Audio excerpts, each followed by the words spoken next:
바다와 캥거루와 낙원의 밤. 정하나.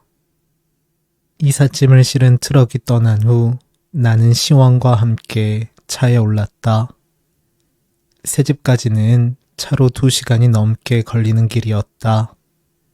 뒷좌석에 앉은 시원은 내내 말이 없었다. 나는 라디오를 틀어 몇 개 채널을 돌려보다가 도로 껐다. 시내에서 벗어나 외곽으로 접어들자 텅 빈 들이 눈에 띄었다. 히터를 틀어도 차갑게 곱은 손이 풀리지 않았다. 다른 계절이었다면 좀 나았을까? 마찬가지였을 것이다. 나는 막 2번째 이혼을 했고 살던 집에서 짐을 빼 이사를 하는 중이었다. 엄마, 여기서 결혼했지? 도착지에 거의 다 왔을 무렵 시원이 창밖을 가리키며 물었다. 뭐? 저 예식장 엄마가 결혼한 데 아냐? 사거리 한편에 서 있는 낡은 4층 건물은 공사 중인지 흰 천으로 둘러져 있었다. 나는 낙원 웨딩이라는 상호를 보고서야 그곳이 어디인지를 알아차렸다. 어떻게 알았어? 시원은 피식 웃더니 입을 다물었다. 15년 전 당시에도 그곳은 이미 노후한 웨딩홀이었다. 공간이 좁아서 밀려드는 하객들이 서 있을 곳도 마땅치 않았고 음식 냄새는 신부 대기실까지 흘러들어왔다. 임신 초기였던 나는 얼굴이 점점 하얗게 질려갔다. 혼주석에 홀로 앉아있던 아버지는 결혼식이 끝나자마자 축의금 가방을 통째로 들고 가버렸다. 시원의 생부인 김은 그 일을 두고두고 섭섭해했다. 되게 낡았네. 시원은 건물을 올려다보면서 그렇게 중얼거리더니 무선 이어폰을 꺼내 귀에 꽂았다. 먼 곳에서 징징징 베이스 소리가 흘러나왔다. 룸미러를 통해 본 아이의 얼굴은 무표정하기만 해서 아무것도 읽을 수 없었다. 윤과 헤어지기로 결심하고서 나는 제일 먼저 시원에게 의견을 물었다. 나는 괜찮은데 엄마는 괜찮아? 2번째 이혼하는 거잖아. 말문이 막힌 것은 내 쪽이었다. 나는 충분히 생각하고 내린 결정이야. 그럼 됐어. 시원은 더 말할 필요 없다는 듯 고개를 끄덕였다. 엄마가 괜찮으면 나는 괜찮아. 윤과의 결혼 생활은 10년 만에 막을 내렸다. 그 긴 시간 동안 우리가 가장 잘한 일은 아이를 갖지 않은 것이었다. 둘 사이에 남은 증오도 연민도 없었기 때문에 마무리는 빠르고 쉬웠다. 윤은 모든 것을 칼같이 반으로 나누려 들었다. 가구, 가전제품, 이불 세트, 숟가락까지 계산기를 두드려 값을 맞췄다. 그는 재혼 후 내가 시간 강사나 하면서 가게에 별다른 보탬이 되지 못했다는 것, 자신의 수입으로 시원을 양육했다는 것을 조목조목 지적하며 전세금의 대부분을 챙겼다. 정리가 끝나자 내게 남은 것은 15살짜리 딸아이가 전부였다. 설상가상, 빈털터리가 된 직후에 퇴직 사실을 알게 되었다. 계약직 강사로 일하고 있던 대학에서 다음 학기 재계약이 어려울 거라는 통보를 받은 것이다. 고용법 개정이라는 이유로 같은 과의 강사들이 대부분 정리해고되었다.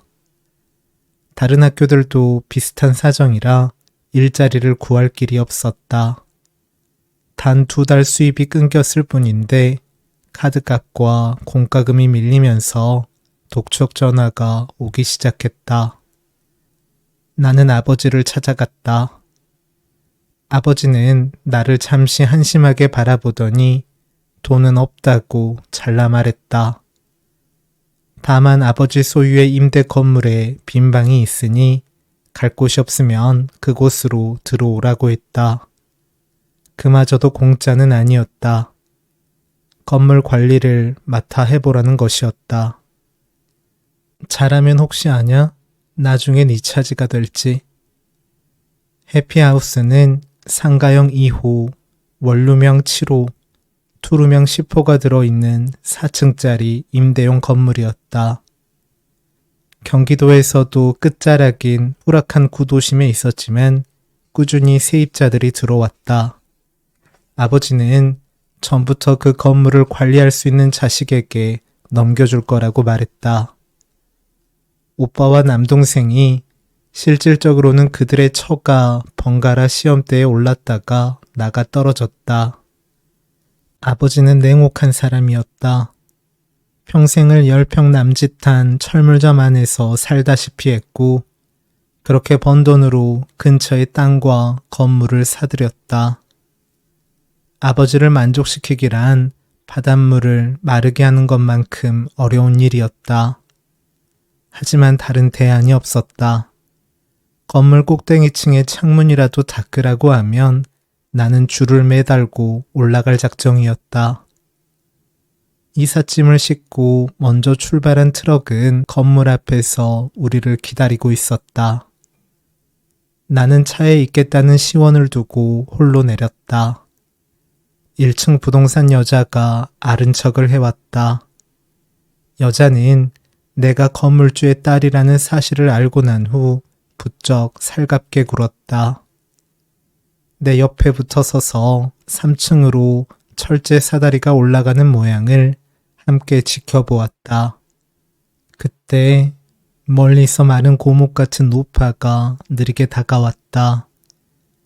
질질 끌리는 듯한 걸음걸이 때문에 나도 모르게 눈길이 갔다.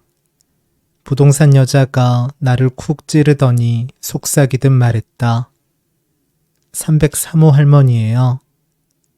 303호 노파는 아버지의 골칫거리였다.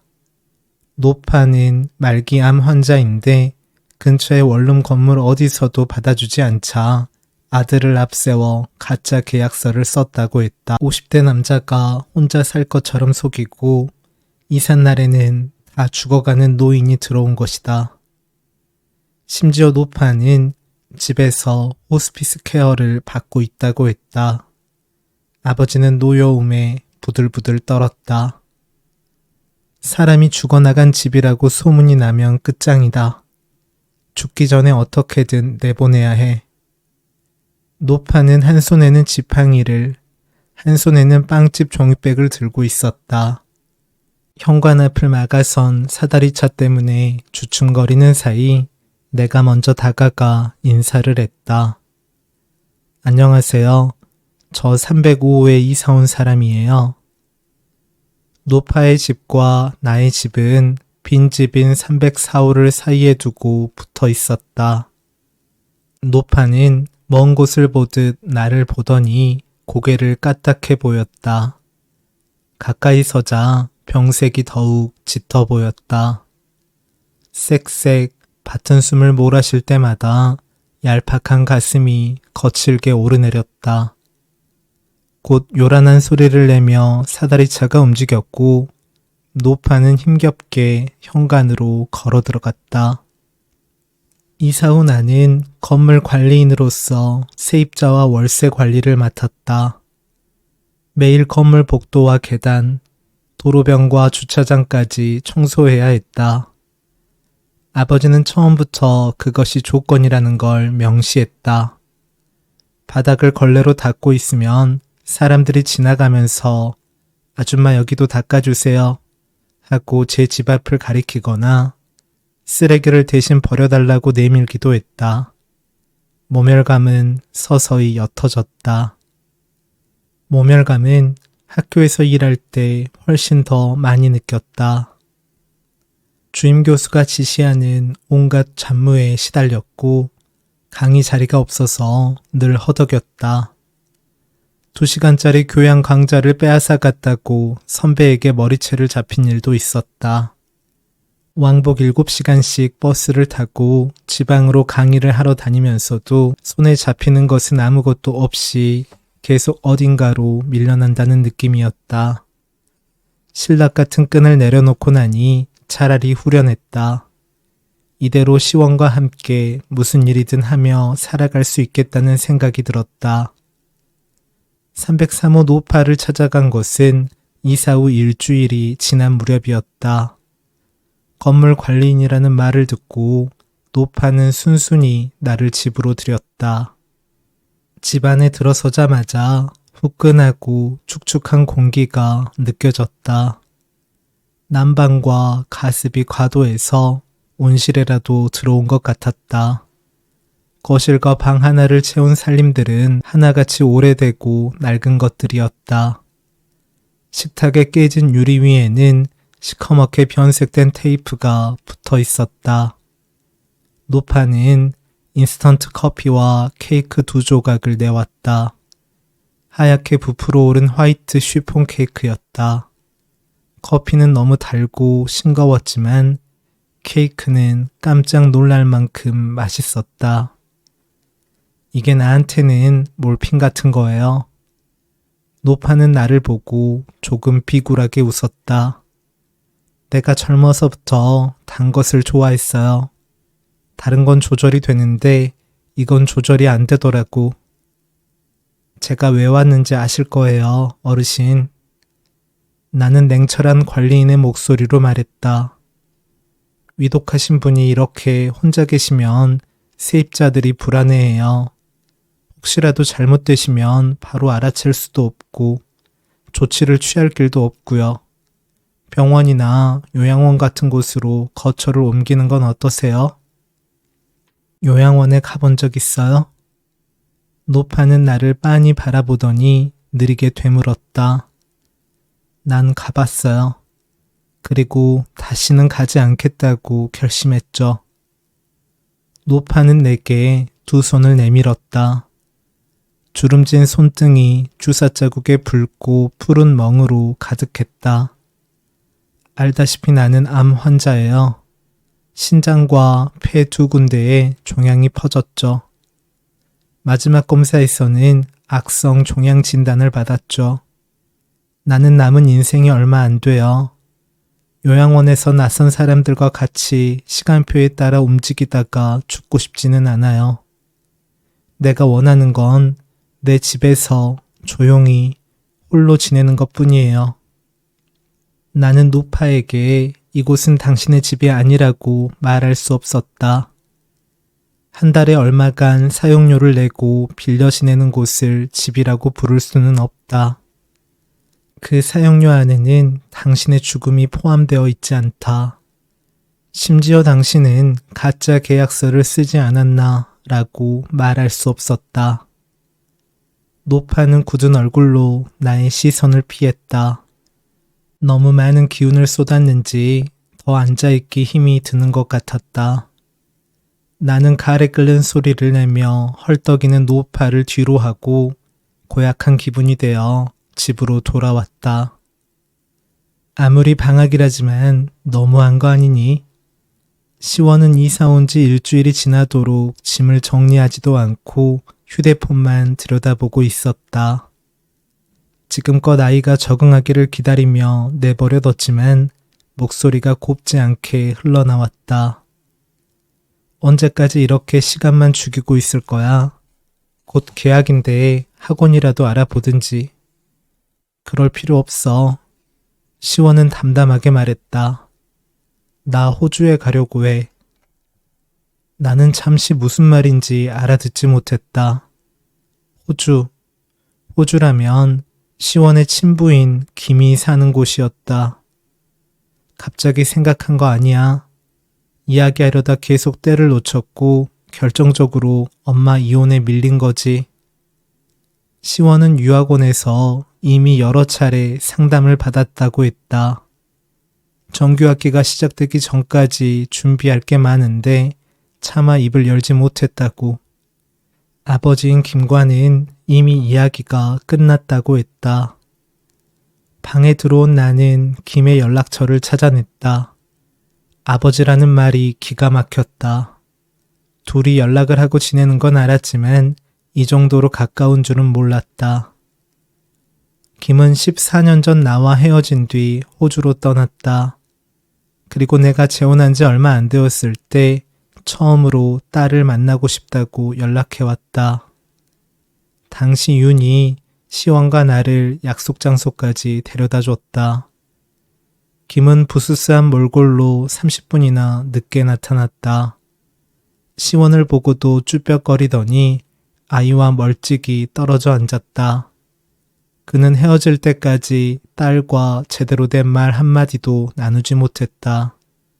대체 왜 저런 사람을 만난 거지? 돌아오는 길에 유는 우습다는 듯 말했다. 당신은 참 사람 보는 눈이 없어.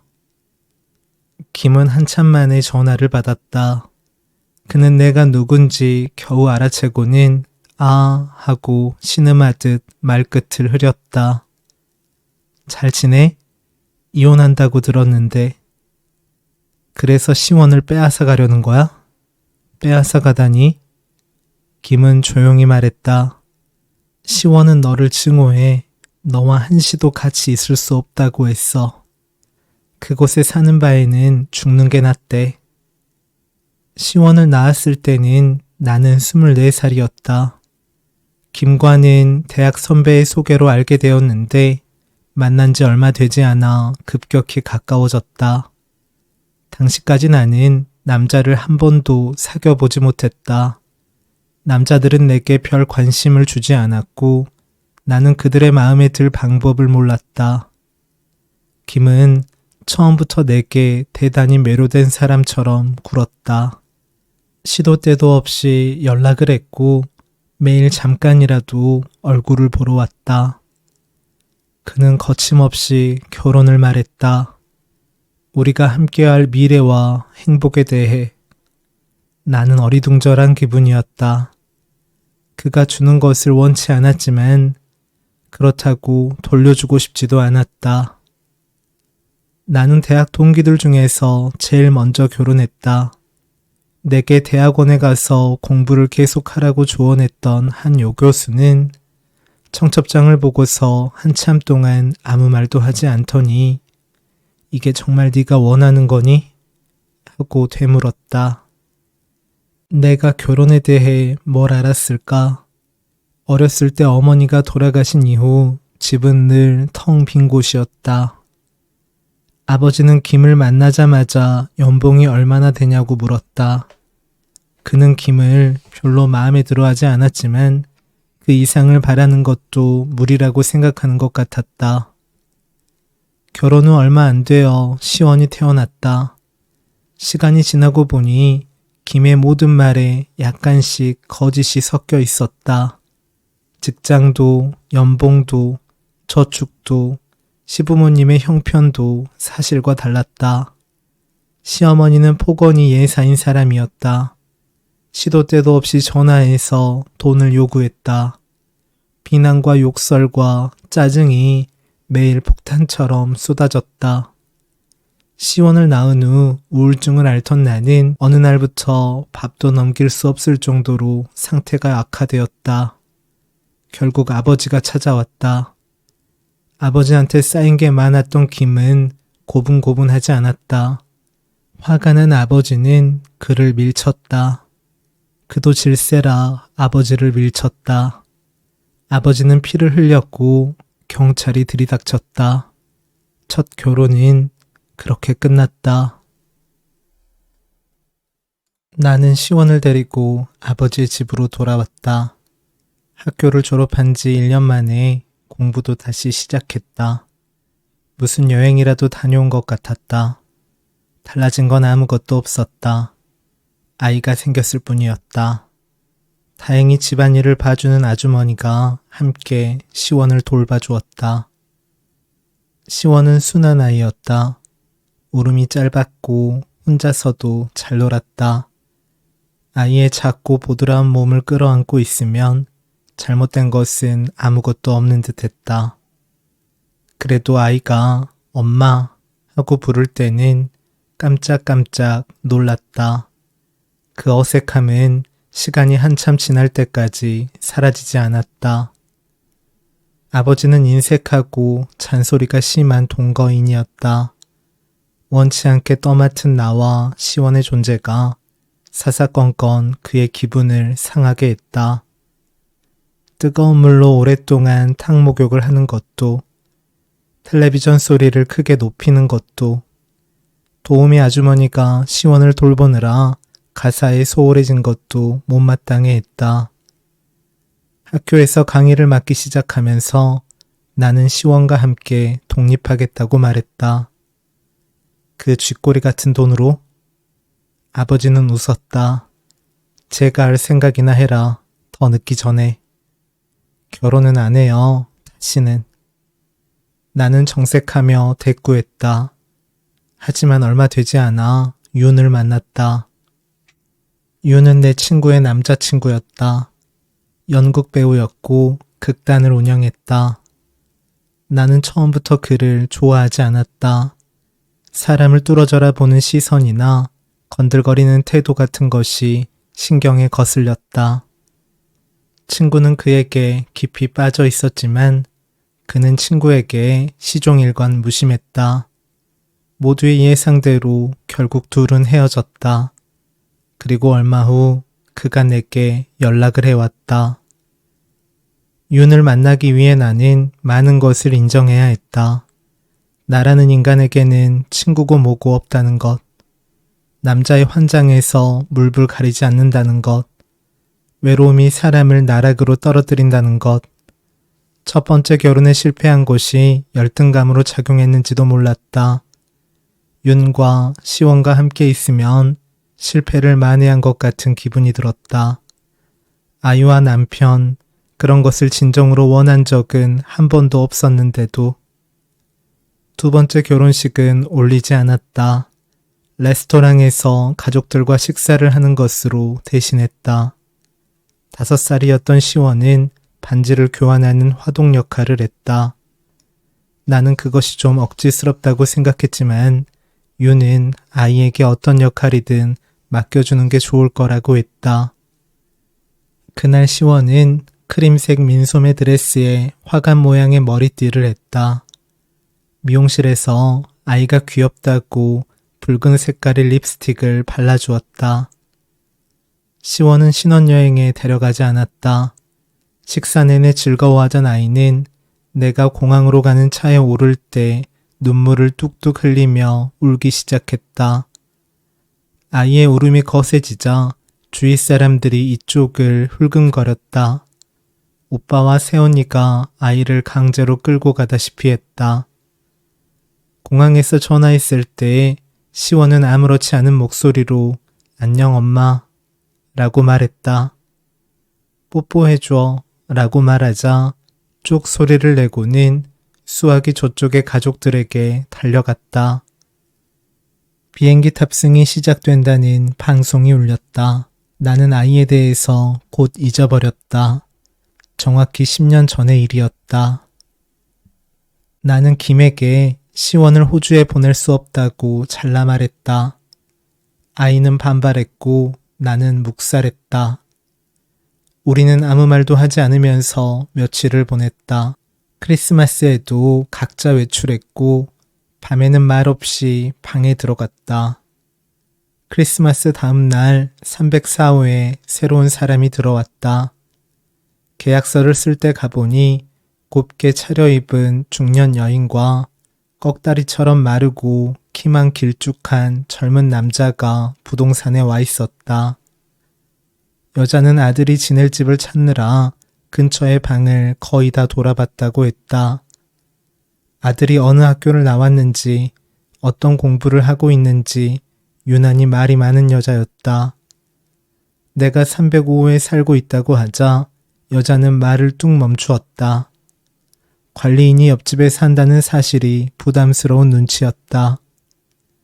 304호가 이사하는 날 나는 건물 안팎을 오가며 그 과정을 지켜보았다. 짐이 유독 많다고 인부들이 투덜거리는 소리가 들렸다. 말이 많던 여자는 그날 얼굴을 비추지 않았다. 꺽다리 남자만이 홀로 뒤늦게 나타나 짐을 다 집어넣자마자 문을 닫고 들어갔다. 303호 노파의 일을 겪은 이후 아버지는 세입자를 아무나 받지 않았다. 304호가 오래 비어 있었던 것도 입주 조건이 꽤나 까다로웠기 때문이다. 세입자들은 대부분 형편이 넉넉지 않았고 보증금을 까먹기 일쑤였다. 미납 월차가 제일 많은 302호는 1년째 세가 밀려 있었다. 나는 그 집에 단 한 번 찾아가 본 것만으로도 돈을 받을 길이 없다는 걸 알아차렸다.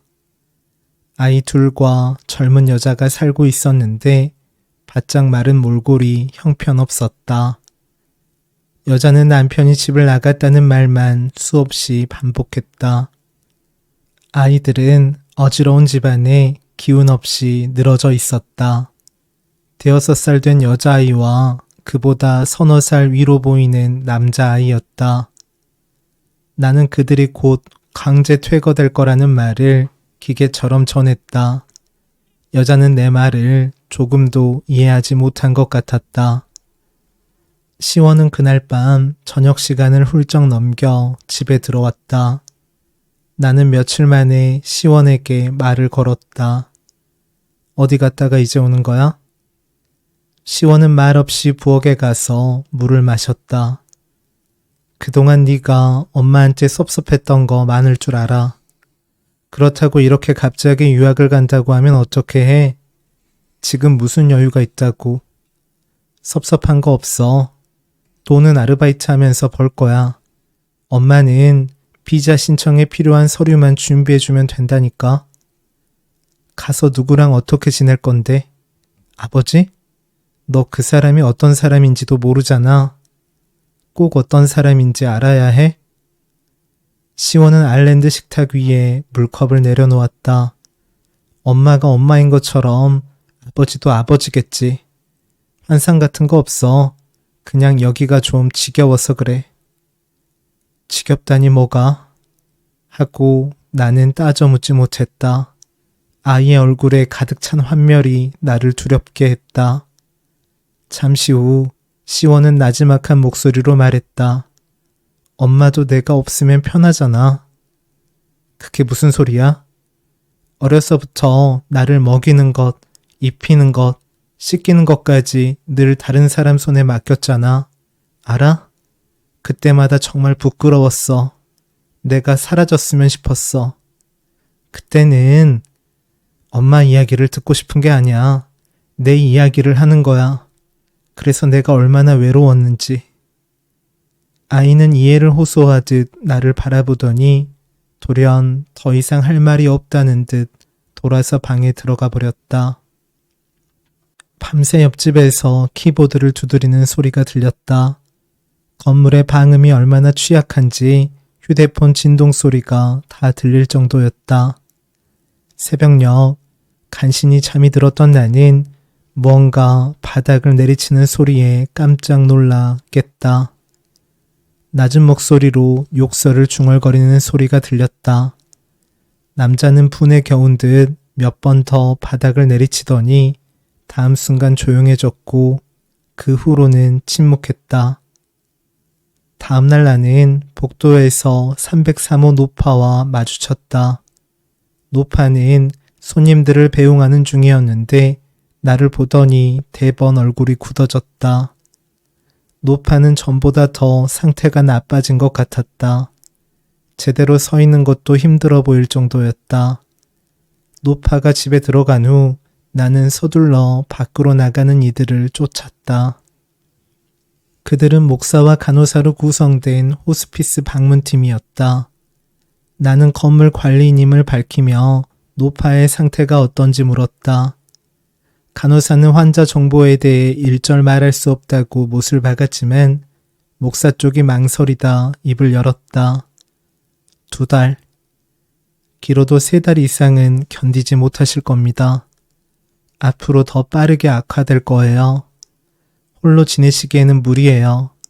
일주일에 3번 집을 청소하는 사람이 온다는데 일을 대충 하는 게 우리 눈에도 보이는걸요.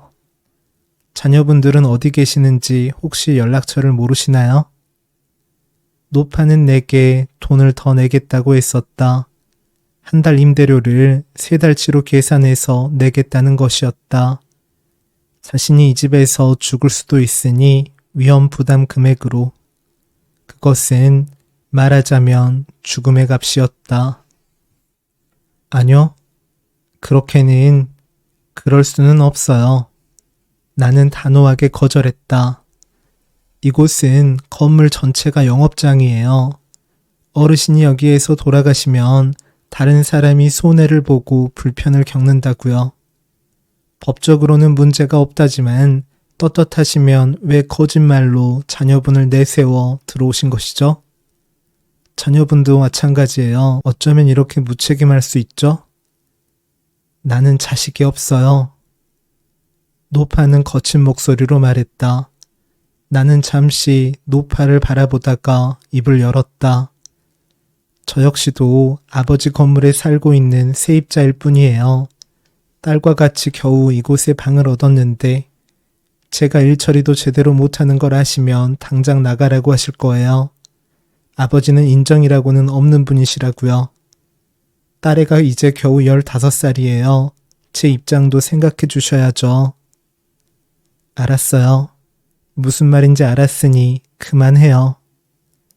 노파는 한참 동안 마른 기침을 했고 겨우 기침을 진정시킨 후 손수건을 입에 대고 말했다. 여기에서 죽지 않을게요. 그러면 되잖아요? 나는 그 말을 어떻게 믿느냐고 물었다. 노파는 앙상한 어깨를 움찔거렸고 믿지 않는 건 자신도 어쩔 수 없다고 했다. 나는 최를 만나러 가는 길이었다.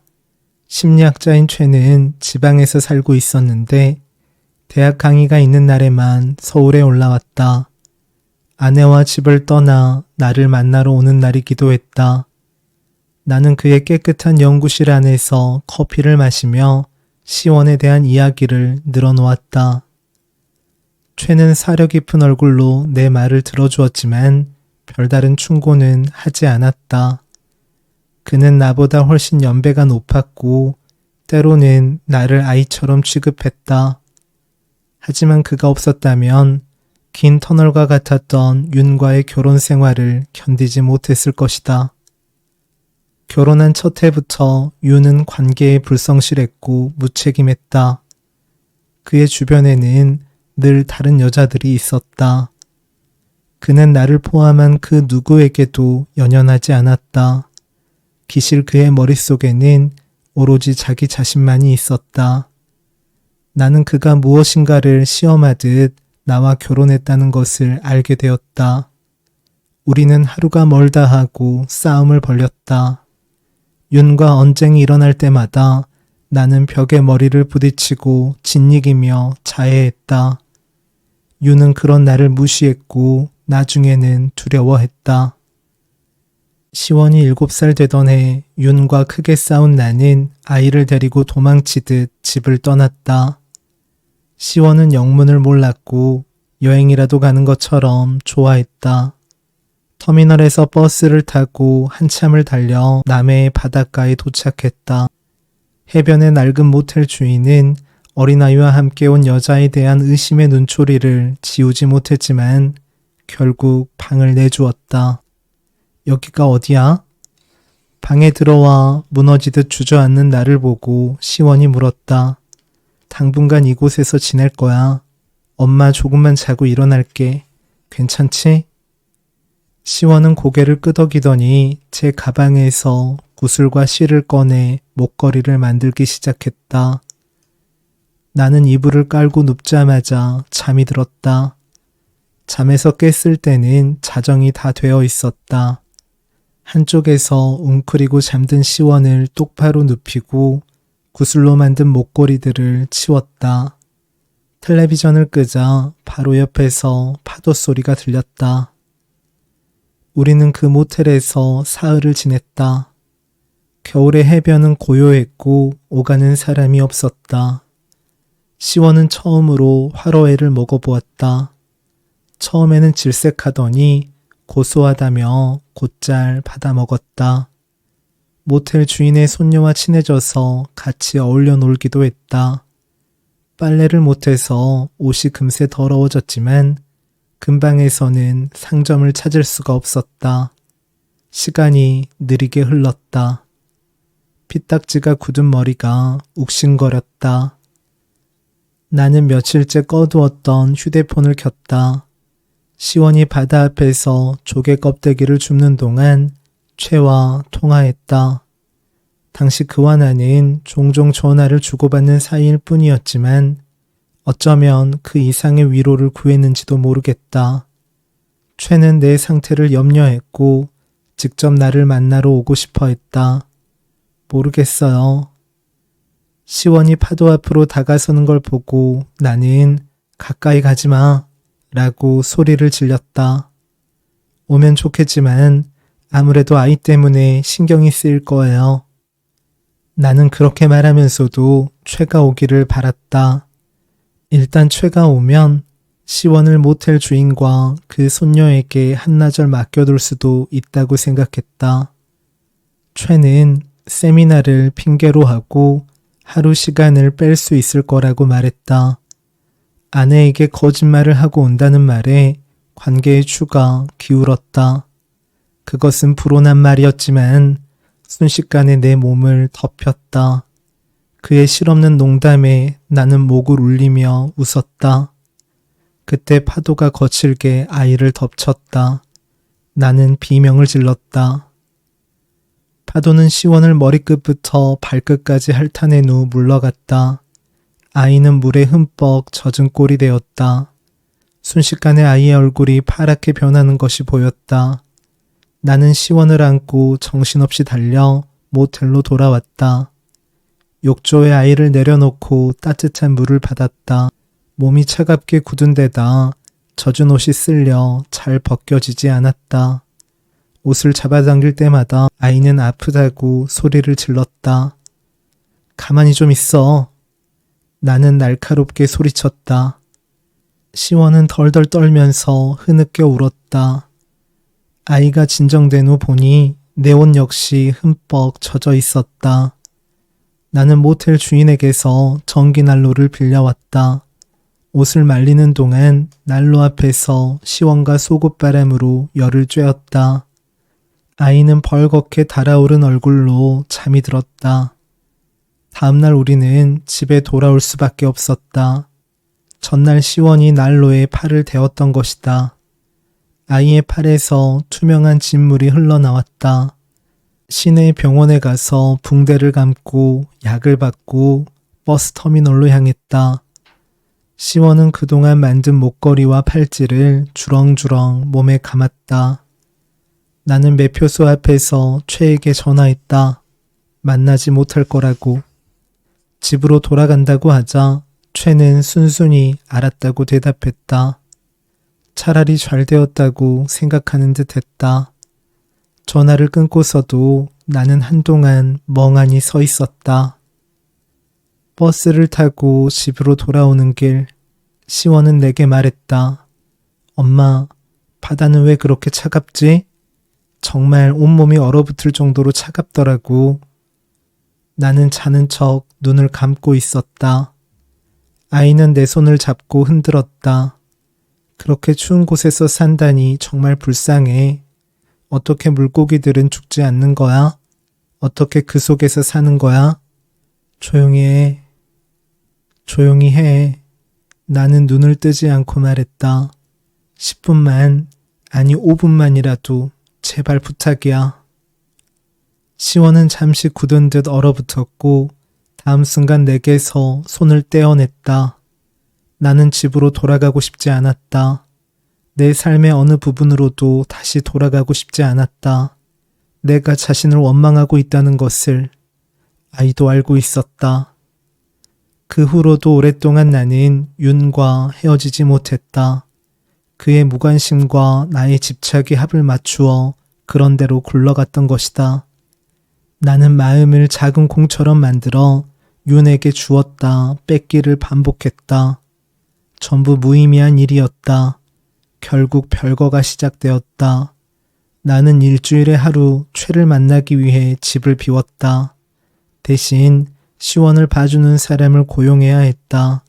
시원은 내게 한 번도 그에 대해 묻지 않았다.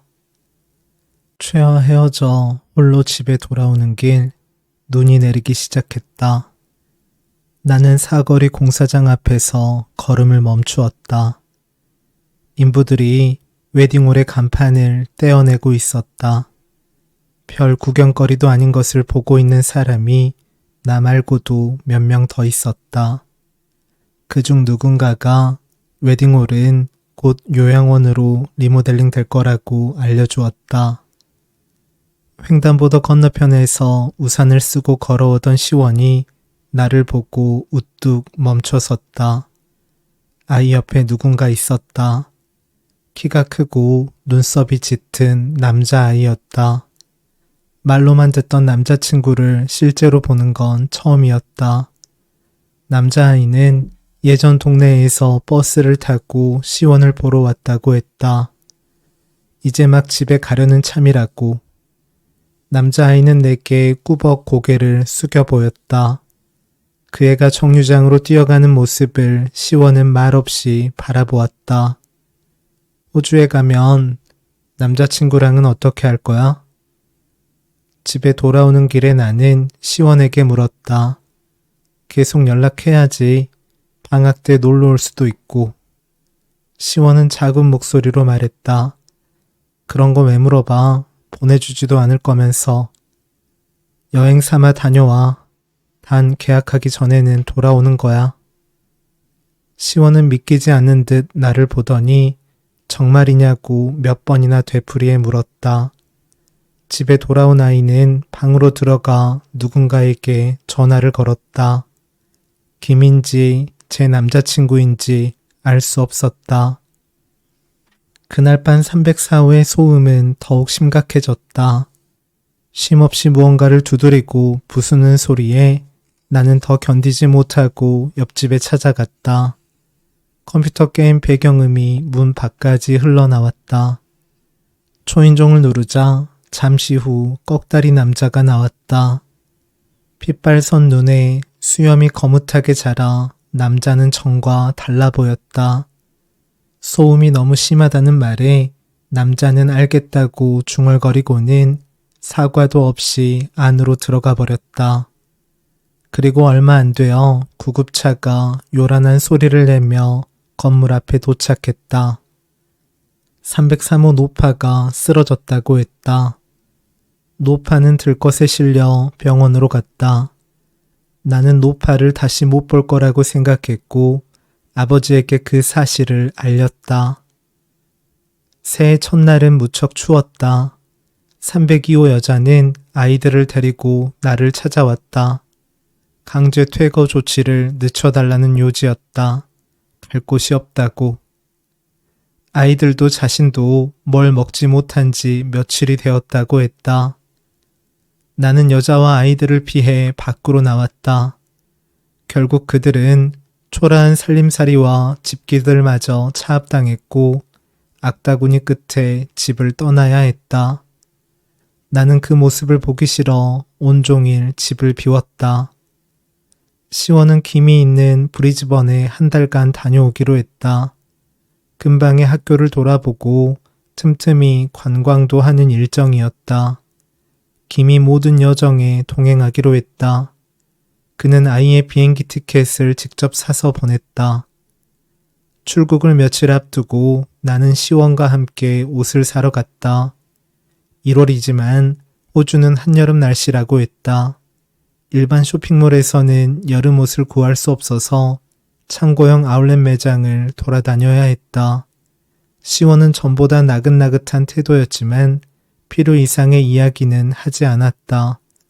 떠나기 전까지 되도록 내 심기를 건드리지 않겠다는 식이었다.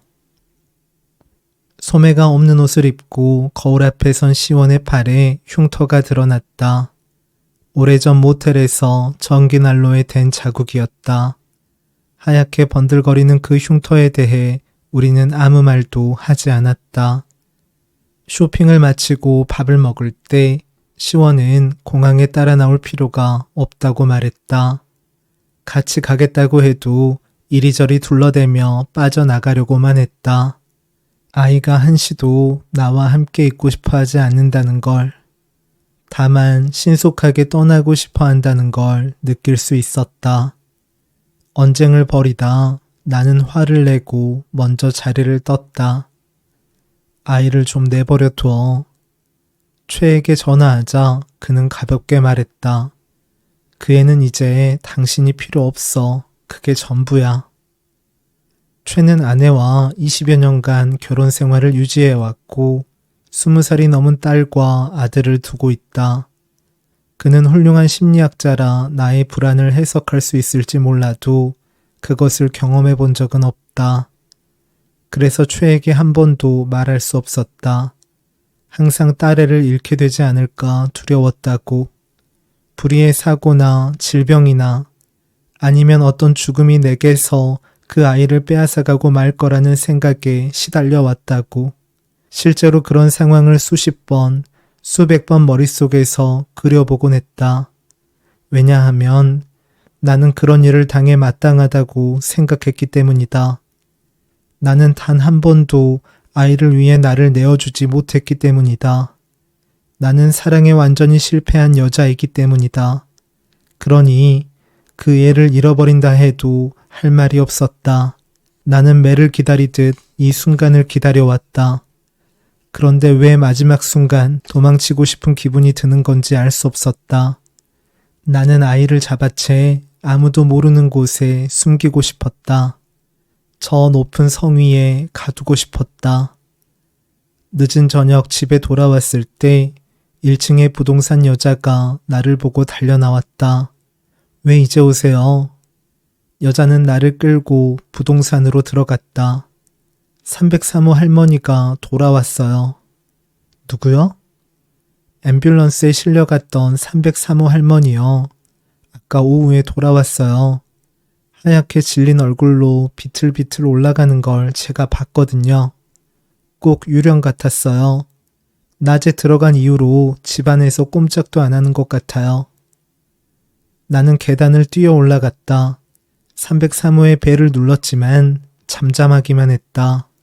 나는 문을 두드렸다. 할머니 안 계세요? 다시금 문을 두드려 보았지만 역시 답이 없었다. 순간 그 안에서 누군가 휙 움직이는 소리가 들린 것 같았다. 하지만 그뿐, 더 이상은 아무 기척이 없었다. 나는 문고리를 잡고 거칠게 흔들어댔다. 굳게 잠긴 문은 미동도 하지 않았다. 그 후 며칠간 나는 노파의 집을 밤낮으로 찾아갔다. 노파는 전화를 받지 않았다. 계약서를 쓴 노파의 아들 역시 마찬가지였다. 나는 노파와 숨바꼭질이라도 하는 것처럼 초조해졌다. 그러다 시원의 출국일이 다가왔다. 아직 해가 뜨지 않은 어두운 새벽, 나는 아이와 같이 공항에 갔다. 시드니 공항으로는 김이 마중 나오기로 되어 있었다. 조금 이르게 도착한 우리는 커피숍으로 갔다. 나는 커피를 마시고 시원은 샌드위치를 먹었다. 한입 가득 샌드위치를 먹던 시원은 갑자기 생각났다는 듯 제 가방에 달고 다니던 캥거루 인형을 떼어 내게 주었다. 내 생각나면 보라고. 아이는 전에 없이 홀가분해 보였다. 출국장 앞에서 시원은 내게 먼저 가라고 손짓했다. 나는 꼼짝도 하지 않았다. 아이는 뒤돌아 걸어갔다. 그 뒤로 굳게 문이 닫혔다. 공항에서 돌아오는 길은 안개로 자욱했다. 운전 중 앞이 보이지 않아 한 차례 자동차가 휘청거렸다. 사방에서 경적을 울려댔다. 희미하게 두통이 시작됐다. 나는 집에 오자마자 303호로 갔다. 한 차례 벨을 누르고 응답이 없는 것을 확인한 후 마스터 번호를 입력했다. 그것은 건물 안의 모든 문을 열 수 있는 비밀번호였다. 하지만 번호를 입력해도 삑삑거리는 경보음만 날카롭게 울릴 뿐 문이 열리지 않았다. 안에서 누군가 이중 잠금을 해놓았다는 뜻이었다. 문 가까이 귀를 대보았다. 그 안은 깊은 바다처럼 고요하기만 했다. 그때 어떤 냄새가 훅 끼쳤다. 하수구 냄새처럼 퀴퀴한 악취였다. 3층 바닥과 계단을 세제로 닦고 락스를 풀어 한 번 더 닦아냈지만 냄새는 사라지지 않았다. 오후가 되자 뭔가 썩는 듯한 악취는 더 짙어졌다. 어둠 속에서 썩어가는 노파의 몸이 떠올랐다.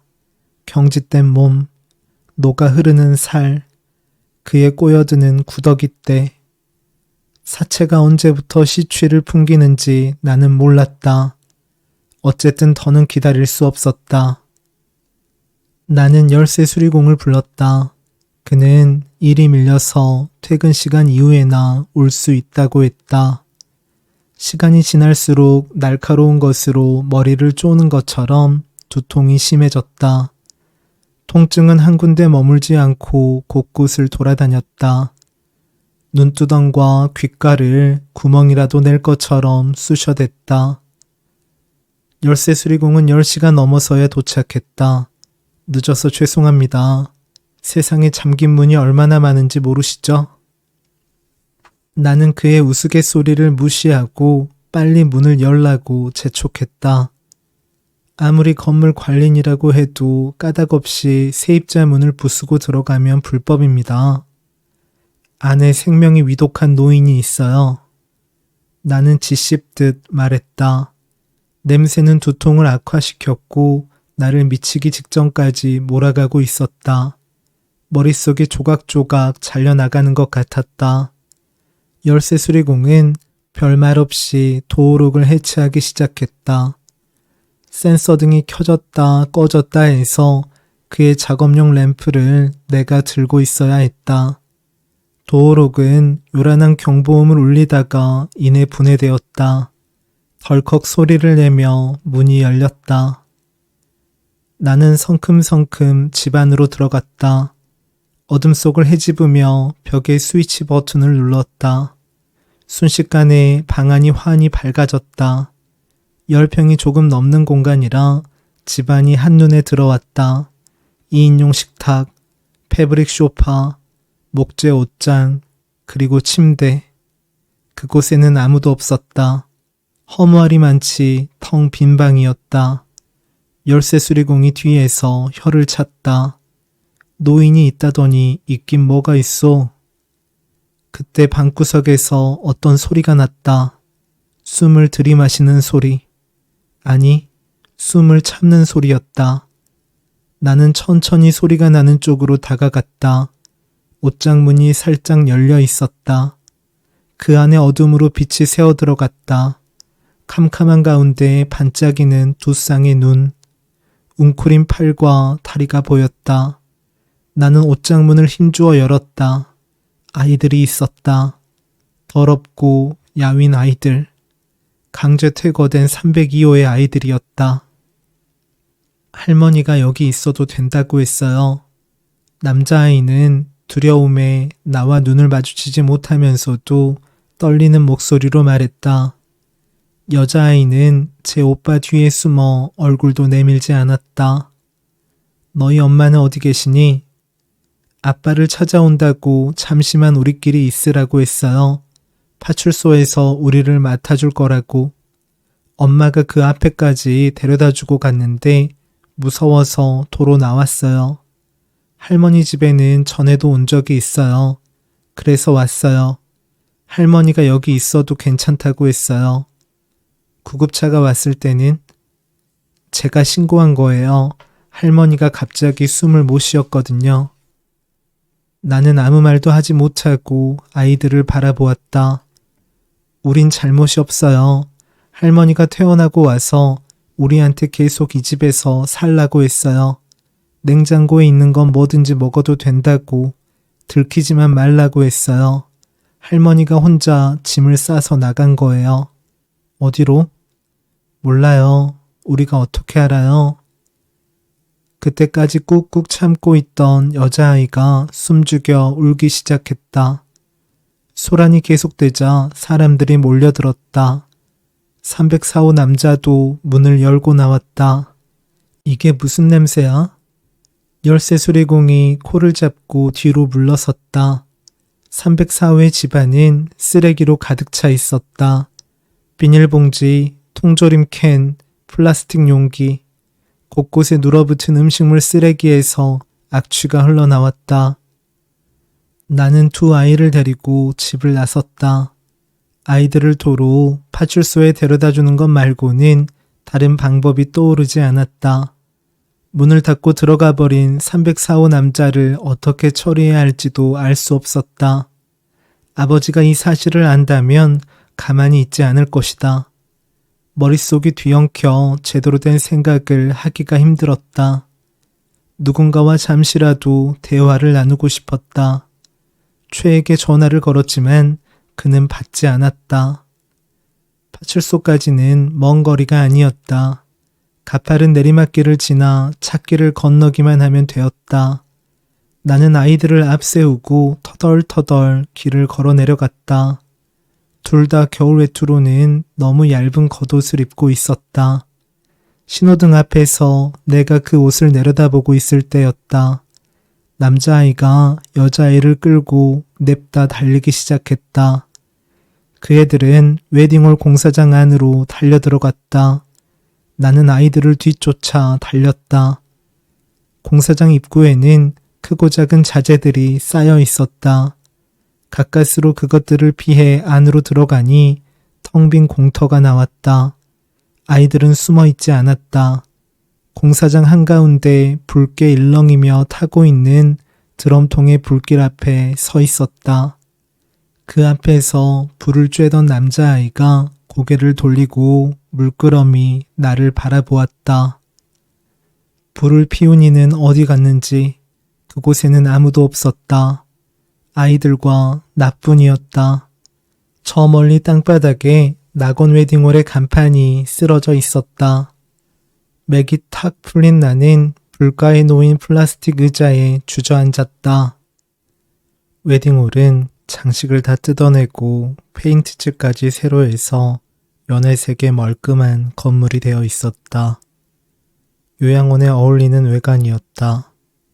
자연스레 이 건물에 들어올 노인들이 떠올랐다. 시간표에 따라 잠이 들고 잠에서 깨고 배식을 먹고 창밖을 보듯 벽을 보면 순서대로 죽음을 기다리는 노인들. 그것이 훗날 나의 모습이라고 해도 이상할 것은 없었다. 15년 전 나는 이곳에서 결혼했다. 아이를 임신한 채였고 곧 불행이 닥칠 것이라는 사실을 어렴풋이 짐작하고 있었다. 어쩌면 버진로드를 걸어가며 불가에서 온기를 찾는 중년의 여자를 환상처럼 보았는지도 모른다. 청량한 벨소리와 함께 시원에게서 문자 메시지가 왔다. 잘 도착해서 아버지를 만났다는 내용이었다.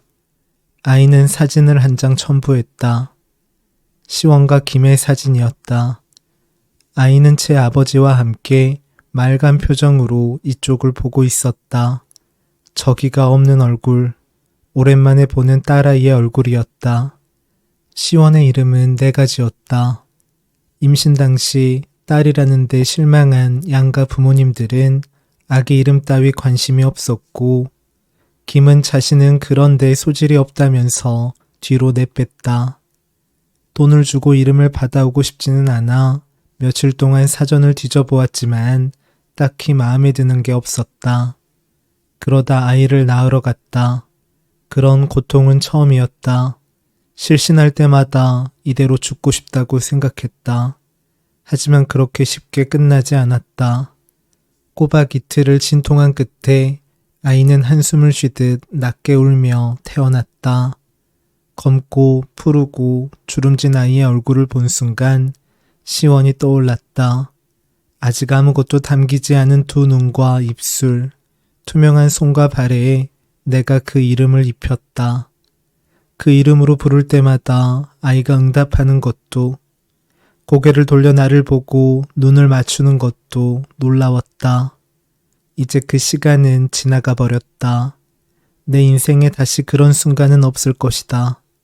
시원은 내게 돌아오지 않을 것이다. 나는 고통이나 후회 없이 그 사실을 깨달았다. 최에게서 뒤늦게 연락이 왔지만 받지 않았다. 문득 두통이 사라진 것을 느낄 수 있었다. 차가운 바람이 머릿속을 통과하는 것 같았다. 불길은 어느새 조금 수그러들었고 남은 장작도 얼마 되지 않았다. 여자아이는 언제부턴지 꾸벅꾸벅 졸고 있었다. 남자아이가 이제 가자는 듯 자리에서 일어났다. 하지만 나는 무언가를 기다리는 사람처럼 망설이고 있었다. 뭘 기다리고 있는지 스스로도 알 수 없었다. 잠든 여자아이의 얼굴은 오래전 누군가의 얼굴을 떠올리게 했다. 그것은 나에게 간절한 마음이 들게 했고, 그래서 나는 견딜 수 없었다. 불을 피운 이는 끝내 나타나지 않았다. 나는 온기가 낭비되지 않도록 좀 더 그곳에 머물고 싶었다.